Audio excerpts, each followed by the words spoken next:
Bismillahirrahmanirrahim. Alhamdulillah. Syukur kita kepada Allah Subhanahu Wa Taala. Dah selesai kita berdoa, kita berzikir pada malam ini. Bagaimana ya semangat zikir ni? Hari Jumaat, satu Malaysia PKP. Kat Perak pun kena PKP, habis dah kena PKP. Hari ni COVID kata sampai 4,000 lebih. Maknanya masih lagi ramai sahabat-sahabat kita dekat luar sana tu berjalan merata tempat. Jadi kita bimbang lah. Kita pun bimbang sebenarnya.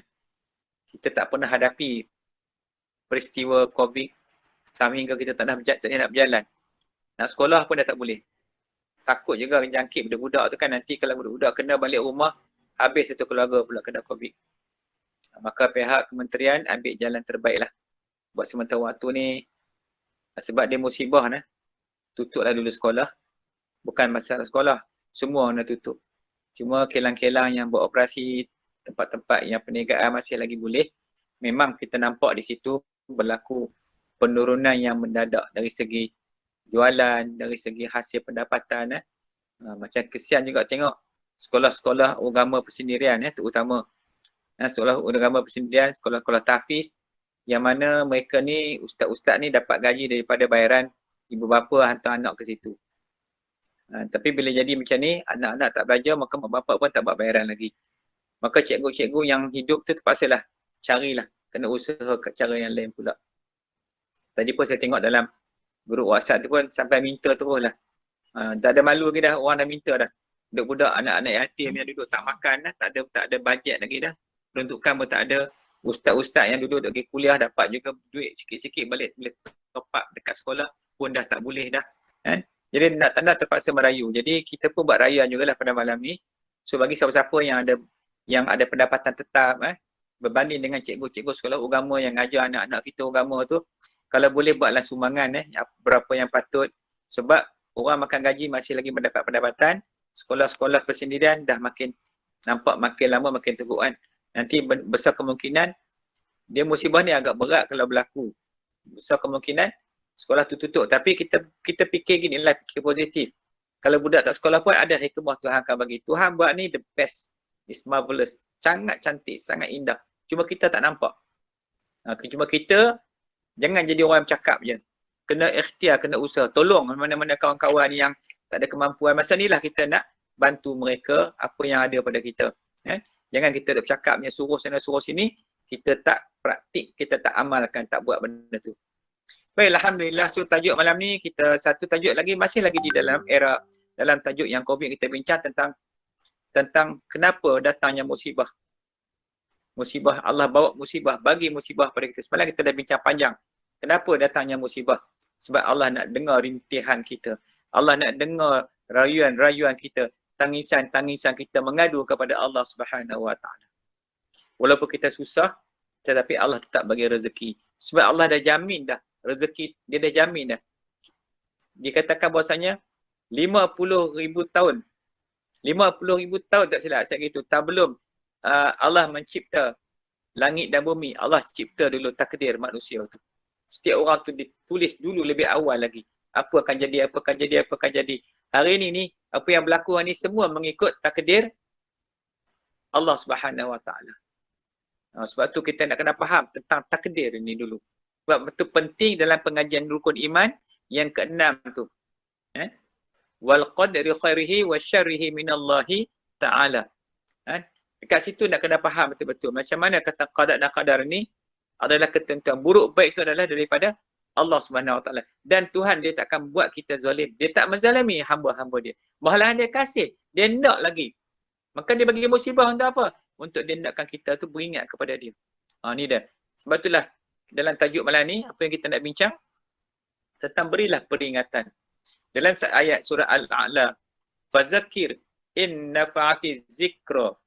Sayazakkaru man yakhsha. Wa yatajannabuhal ashqa. Oleh itu berilah peringatan kepada umat manusia dengan ajaran Al-Quran. Kalau peringatan itu berguna. Dan sudah tentulah Peringatan itu sangat berguna. Sebab peringatan yang datang kepada manusia itu adalah daripada ajaran Al-Quran. Daripada Al-Quranul Karim. Ini kalamullah, kata-kata Allah, percakapan Allah. Di mana pasti berguna. Sama ada perkara itu sebagai pendidikan kepada kita, sebagai perintah kepada kita, sebagai tegahan kepada kita, ataupun perkara yang harus yang kita boleh pilih. So ini peringatan. Jadi peringatan ni peringatan jenis apa? Apa yang dia diperingatkan kepada manusia? Kerana orang yang takut melanggar perintah Allah akan menerima peringatan itu. Maka manusia yang takut sebab apa? Azab. Yang mana melanggar perintah Allah itu azab. Mana azab, ada siksaan di akhirat. Sebab kita ni milik Allah. Kalau kita nak lawan Tuhan macam ni lah. Kalau ada juga orang yang mula nak lawan Tuhan kan. Dia mula nak petikai Tuhan. Kenapa Tuhan buat kat dia macam ni? Dia kena tanya diri dia balik. Aku ni milik siapa? Aku ni pemilik Allah. Allah yang jadi aku. Di bawah hak Allah. Di atas langit hak Allah. Di kanan, jihad kanan. Hak Allah. Jihad kiri, hak Allah. Semua ni, kullu, kesemuanya adalah milik Allah Subhanahu Wa Taala. Jadi kita nak petikai Tuhan kenapa? Dan kita kena yakin bahawa Tuhan sangat adil. Tuhan sangat kasih sayang atas kita. Tuhan sangat pemberi, tengok kita boleh hidup lagi. Kita marah, kalau ada orang marah kat Tuhan, kalau ada orang marah kat Tuhan, cuba tengok sekarang ni, dia nak bernafas ke tidak? 10 saat tahan nafas, tengok apa jadi. 20 saat tahan nafas, apa jadi. Macam orang lemah dalam laut tu. Jadi maknanya Allah masih sayang kat kita. Walaupun ada dalam kepala kita, nafsu kita, iblis yang duk hasut supaya marah kat Tuhan, maka tanya balik, tu nafas kita masih bernafas tak lagi? Kalau Allah stop nafas tu, apa akan jadi? Matilah. Begini. Sebab itulah, jadi kita kena fikir begitu. Sebab apa yang Allah jadikan atas kita, maka semua tu ada sebab-sebab dia, ada hikmah dia. Maka sebab tu Tuhan kena kenal dengan, kita kena mengenal akan Allah. Dialah pencipta kita. Kalau tak kenal Tuhan, macam mana kita nak sembah dia? Dan sebaliknya, orang yang sangat celaka akan menjauhinya. Orang yang celaka, apa dia orang yang celaka? Orang ahli nar, orang ahli neraka. Na'udzubillah. So jadi, orang yang celaka ni, dia bukan nak dengar nasihat. Berilah peringatan. Peringatan apa? Dia buat pekak telinga dia. Apabila orang bercakap, dia tutup telinga dia. Pekak telinga tu. Maknanya lebih hina daripada haiwan. Haiwan pun dengar cakap Tuhan. Ini cerita manusia. So, bila nak beri peringatan ni, peringatan apa kita nak bagi? Peringatan ini sebab manusia itu al-insan. Manusia ni pelupa. Dia bukan ingat kita masuk dalam rahim ibu tu dah lupa dah. Masa roh tu turun dari alam lahut, turun sampai alam roh, sampai alam barzah, sampai alam roh, sampai alam misal. Masih lagi roh tu kena Tuhan. Masuk saya dalam alam rahim ibu tu, terus terputus hubungan roh dengan Allah. Terputus, lupa terus. Bila roh masuk dalam janin bayi dalam kandung ibu tu, maka tu roh tu terlupa dengan Allah. Jadi hilang langsung dah apa yang ingatan sebelum ni. Sehingga kan dikatakan, sehingga besar zarah pun tak ada lagi kita ingat. Tak percaya, cuba ingat sekarang ni. Ada tak kita ingat tak? Kita pernah ingat tak macam mana malaikat bawa roh kita turun daripada alam lahut ke alam rahim ibu kita? Kita pernah ingat tak? Sikit pun kita tak ingat. Nampak tak dahsyat punya lupa kita. Itulah yang perintah kita untuk Allah perintah supaya peringat balik, supaya kita ingat. Ingat kejadian kita, ingat daripada mana kita datang di alam lahut dulu. Peringat, kena bagi ingat balik. Lepas tu bila anak lahir, diazan. Diazan untuk apa? Diiqamah untuk apa? Diazan supaya diperingat kepada anak yang baru lahir itu bahawasanya, wahai anakku, ingatlah kamu sesungguhnya ketika kamu di alam roh dulu, kamu berjanji dengan Allah. Alastu birabbikum qalu bala syahidna. Bukankah aku ni Tuhan kamu? Allah bertanya. Maka kamu menjawab, benar engkau Tuhan kami. Maka kata Allah,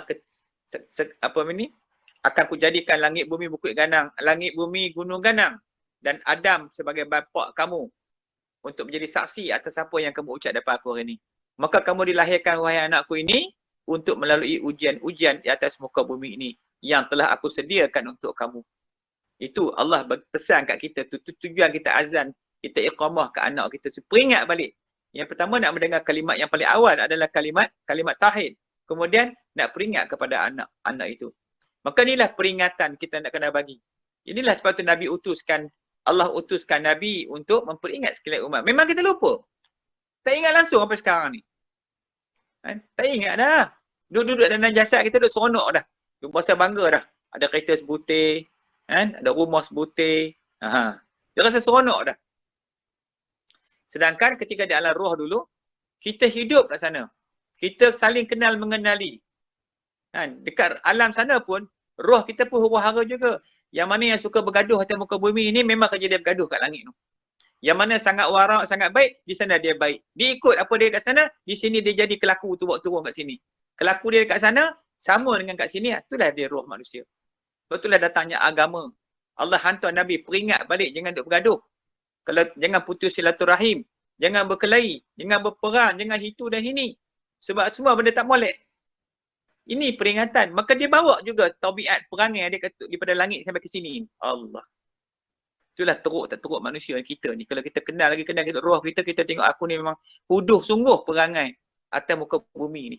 Sebab sana pun macam itu. Ni pelik lah kisah-kisah roh ni. Baik. Jadi, nak peringat kepada manusia ni tugas siapa? Tugas apa? Tugas setiap manusia yang beriman. Tugas ni tugas manusia yang beriman. Yang tak beriman tu, kita yang beriman ni lah ajak dia balik kepada Allah. Yang beriman ni. Kalau kita tak ajak pada Allah, kita pun tak beriman jugalah. Paling-paling tidak, peringatan untuk diri dia. Anak isteri dia. Kaum keluarga dia. Paling tidak. Kalau dia rasa tak mampu nak pergi lebih jauh lagi untuk dakwah kepada orang. Nak jadi seorang da'i. Bukan senang jadi pendakwah ni. Kena makin hamun dengan orang je. Nasihat pun tak boleh macam ni. Kadang kita bagi teguran, marah kita balik. Ustaz kata kat saya lah. Kan? Siapa nak kata kat kamu? Tak kebulur kata kat kamu. Tapi, ini peringatan. Maknanya siapa yang buat benda tu salah, cepat-cepat, segera berhenti daripada melakukan kesilapan. Balik kepada yang sebenarnya. Duduk atas landasan dia. Duduk atas track dia. Inilah yang kita nak belajar ni. Kita nak macam mana nak memberi peringatan. Sebab peringatan ni sangatlah hebat, sangatlah mulia.